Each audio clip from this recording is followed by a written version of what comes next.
again for another video. Today, we will be talking another interesting topic. So if you want to know and learn about it, just watch this video. But before anything else, let us energize our minds by having a game. This game is composed of jumbled letters, and all you need to do is to arrange the jumbled letters based on the given hints to get the correct word. Are you ready? Okay, let's start. So this word means a particular form or procedure for accomplishing or approaching something. What do you think would be the word? Yes, very good. It is method. Next.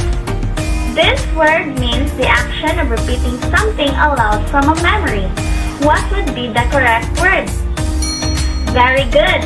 It is recitation. Last one. This word means the action or process of talking about something in order to reach a decision or to exchange ideas.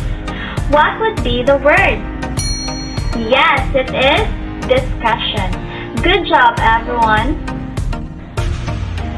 So last time we are done in chapter 6 and today we will be in chapter 7.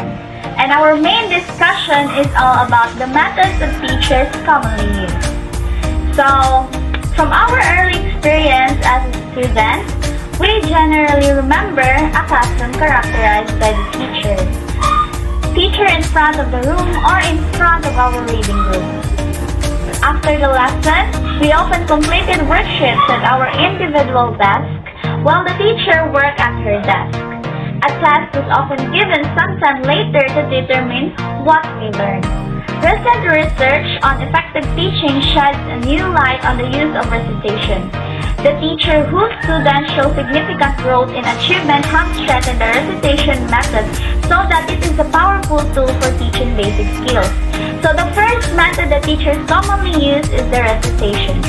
What is recitation method? Recitation gained its name from the early 19th century practice of a single student reciting a lesson to the teacher. With the rise of graded classroom instruction, the term has come to mean whole class format characterized with a question-answer drills over content. Lecture recitation has three distinct parts. So first, we have the explanatory presentation of organized information, often by teacher presentation or independent. Second, monitoring student learning through questions requiring a single correct answer response study. And lastly, publicly evaluating student responses for correctness. There are many variations of these three steps. They may be used in small or large groups, or they may be used with individuals. But generally, research indicates that recitation is the most commonly used with large or whole class groups. A typical recitation involves a teacher questioning students in a fast-paced manner. Students publicly answered and their responses are evaluated for the correctness. Recitation tends to work best with factual or convergent type information and with the students of the same ability level. I have here a sample scenario. So as we notice that the teacher has just completed a presentation on adjectives and began to question students to check their understanding. When a student gave a wrong answer, the teacher said it was incorrect. Recitation can be used to gain feedback on students' knowledge. However, when used with groups, public evaluation of student responses and the equitable distribution of questions can be problematic for many students, especially the low achievers. During recitation, students quickly learn who the smart students are by who gets asked questions and who has the correct answers. The long-term effect on many students is to dampen their desire to answer questions. Students learn it is better to be quiet and let the smart students do the talking. This method of teaching can stifle a student's teacher's creativity. It requires well-organized content preparation and a good oral communication skills, which depending on the age level of students may vary. Steps must be followed in a prescribed order. Hindering the possibilities of exploration, this method encourages memorization of facts and does not encourage or allow for the development of higher order thinking skills. If a teacher uses recitation, what can be done to reduce or eliminate the negative effects? So in his book on questioning, Delio 1998 provides some strategies and guidelines for increasing student involvement and reducing the negative impact of public evaluation. Dillon suggests that students also prepare convergent questions to be used during recitation instead of the teacher using the students' questions. Students pair up and ask each other the questions. So I have the table here that provides an overview of the key elements in planning and carrying out recitation. So other strategies that have been effectively used to counteract this negative effect. So first, extend wait time after a question to 3 or 5 seconds. Second, keep a tally of who has been called on to ensure that all students get an equal opportunity to respond. Next, use cooperative learning structures that allow students to confer with one another before answering. And lastly, have students write answers down and hold them up when responding. Dillon 1998 suggests that careful planning, patience, and a show of interest or the listening are central to effectiveness. He also suggests that recitation is based on an explicit set of behaviors that should be followed consistently. In other words, don't use tricky questions when student expects right or wrong type questions. In terms of evaluation, be clear if this response is correct or incorrect. And then praise and elaborate. Corrective feedback has been shown to improve student achievement. For the multi-grade teacher, recitation must be used judiciously.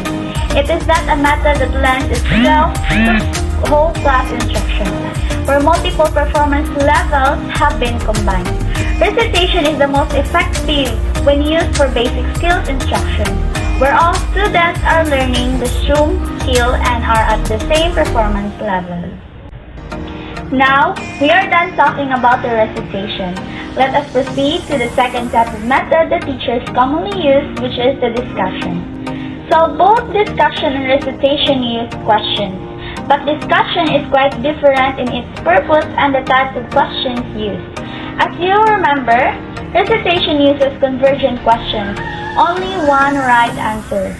Discussion, on the other hand, uses a few well-thought-out divergent questions aimed at perplexing students in order to stimulate thoughts and conversation, whereas recitation asks many questions with single answers. Discussion asks fewer questions that generally have more than one right answer. The role of the teacher is quite different in discussion as well. The teacher does not talk at every turn of the questioning, but yields the floor to students who speak at considerable length, respond to observation made by their peers, and bring in outside information to illustrate their points of view. I have here a sample scenario. As the example illustrates, discussion begins with a perplexing question that engages student interest and thought.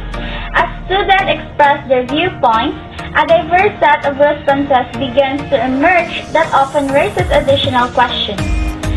The teacher's role is to keep discussion moving by raising probing but related questions.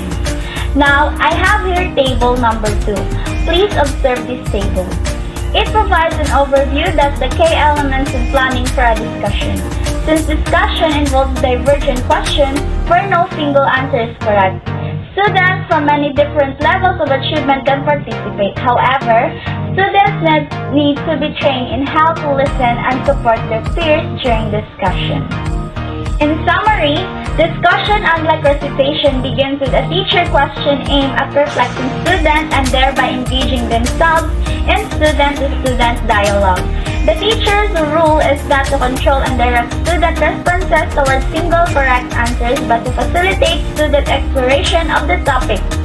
Discussion may be used with a wide range of student levels and is an excellent method for stimulating ideas for writing, because it works well with multiple achievement levels.